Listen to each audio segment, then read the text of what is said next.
Sede santos como eu sou santo, assim diz o Senhor. Vamos conhecer a história de um outro santo?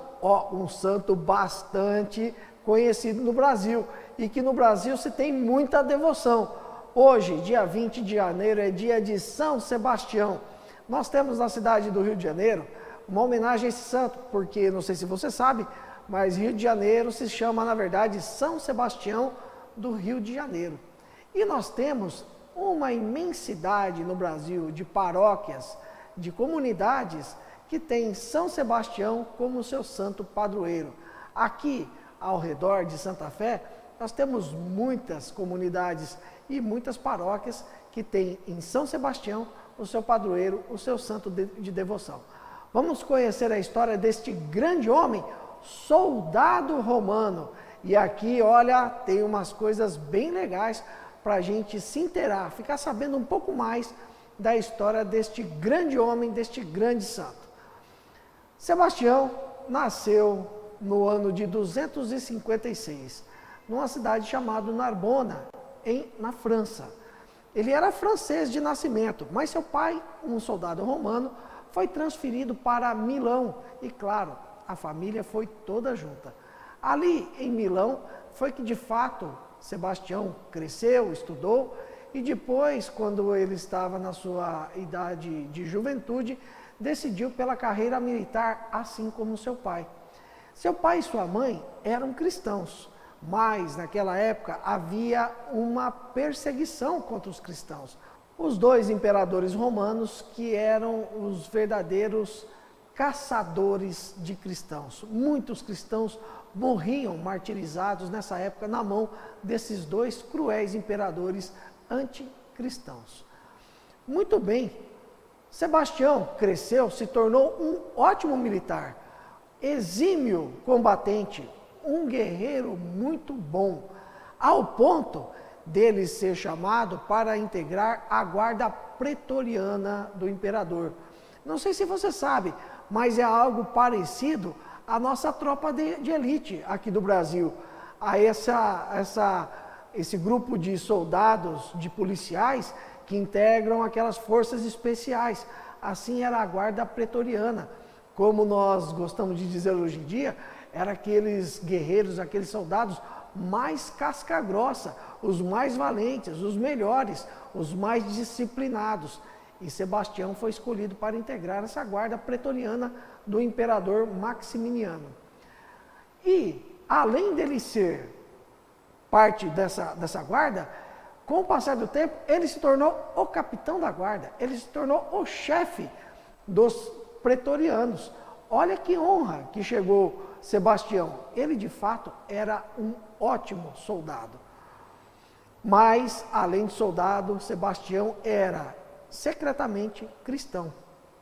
E segundo conta, inclusive através de Santo Ambrósio de Milão, que Sebastião, na verdade, se tornou soldado porque ele queria ter acesso aos cristãos que estavam sendo martirizados e, assim como soldado, ele poder ajudar esses homens e mulheres e também crianças presos nas masmorras, nos calabouços do Império Romano e que seriam atirados às feras no Coliseu.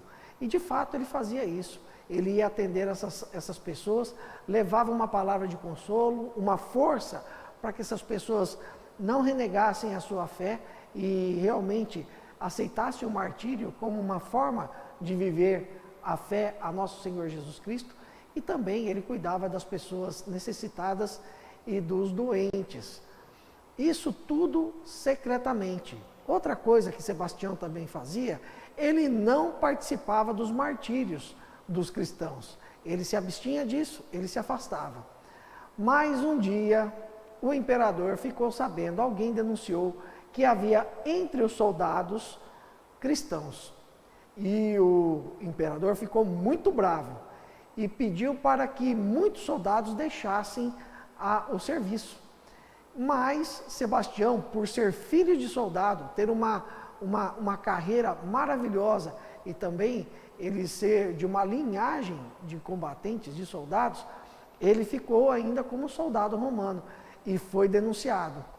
quando o imperador ficou sabendo que Sebastião era cristão, ficou muito bravo, se sentiu traído, chamou Sebastião e pediu para que ele renegasse a fé de uma forma bastante enérgica. Foi imperativo, como diz a palavra mesmo, renegue sua fé, preste culto aos deuses romanos. E Sebastião disse que não podia fazer isso de forma alguma, porque nosso Senhor Jesus Cristo era o seu Senhor. E assim o imperador o condenou a uma morte exemplar.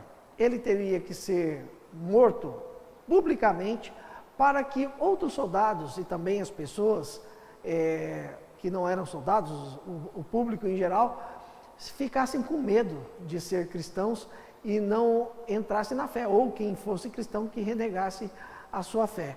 E assim o imperador chamou uma tropa de arqueiros e eles crivaram Sebastião de flechas. E ainda o imperador deu a ordem para que deixassem ele pendurado, passando de uma noite para outra, para que ele morresse esgotado, para que todo o sangue escorresse do corpo dele. De noite, algumas mulheres piedosas foram pegar o corpo de Sebastião para sepultá-lo, lideradas por uma mulher chamada Irene, que também depois foi canonizada. Quando chegaram perto de Sebastião, ele ainda estava vivo. Essas mulheres levaram secretamente Sebastião para a casa da Irene, e a Irene cuidou dele até que ele se restabeleceu, que ele ficou bom de novo e voltou a evangelizar com força redobrada. Mas sabe o que o Sebastião fez? Ele foi se apresentar ao imperador, mostrar para o imperador que Deus tinha feito um milagre na vida dele e que através daquele milagre que o imperador deixasse de perseguir os cristãos. Mas Sebastião não conseguiu convencer o imperador. O imperador ficou ainda mais furioso e pediu para que Sebastião fosse morto, açoitado na frente dele, e que depois o corpo dele fosse jogado num lugar, num poço, onde ninguém soubesse, para que ninguém viesse atrás dele, porque o imperador acreditava que de repente os cristãos pudessem fazer Sebastião voltar à vida novamente.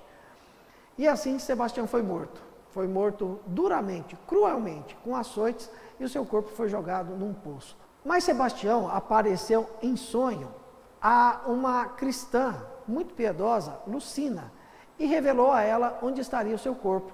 Ela, com outras mulheres e outros cristãos, foram recuperar o corpo de Sebastião e o sepultaram no lugar correto, da forma como precisa ser. E sobre essa sepultura, depois da perseguição dos cristãos, foi construída uma basílica, onde até hoje é muito venerado e também fonte de peregrinação de muitos fiéis do mundo inteiro que vão lá honrar e pedir pela intercessão de Sebastião contra diversos males. Assim, Sebastião teve o seu culto espalhado por todo o Império Romano e também fora dele. O culto a Sebastião, a honraria a Sebastião, atravessou séculos. Em Portugal, ele foi muito cultuado, muito venerado, e através dos portugueses, essa veneração chegou até o Brasil. Sebastião é invocado como um santo dos soldados, por ele ter sido um soldado, mas também é procurado, é pedida a sua intercessão contra males de animais, principalmente bovinos, equinos e ovinos, os carneiros, cavalos e bois.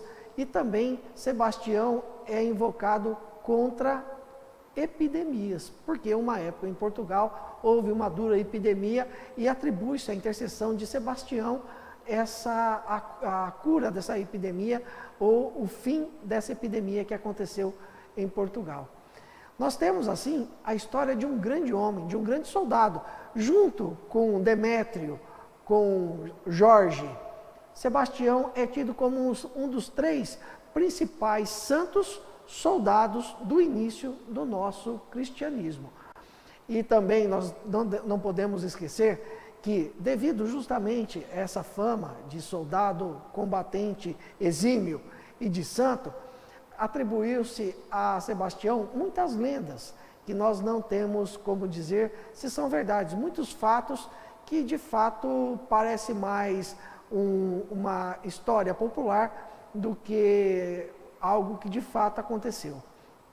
Sebastião, com certeza, é um grande homem, um grande santo que merece ser fonte de nossa inspiração, porque apesar de tudo que era contra ele, de todo o perigo que ele corria de ser descoberto, e depois de descoberto cristão, ele não renegou a fé e continuou fazendo bem, continuou fazendo aquilo a que Deus o chamou a fazer e deu o seu sangue por isso.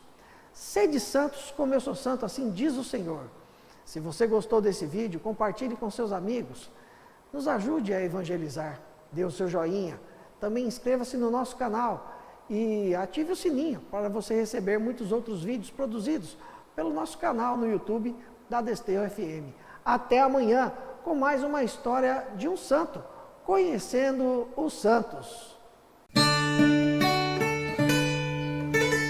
Conhecendo os Santos, uma produção Desterro FM.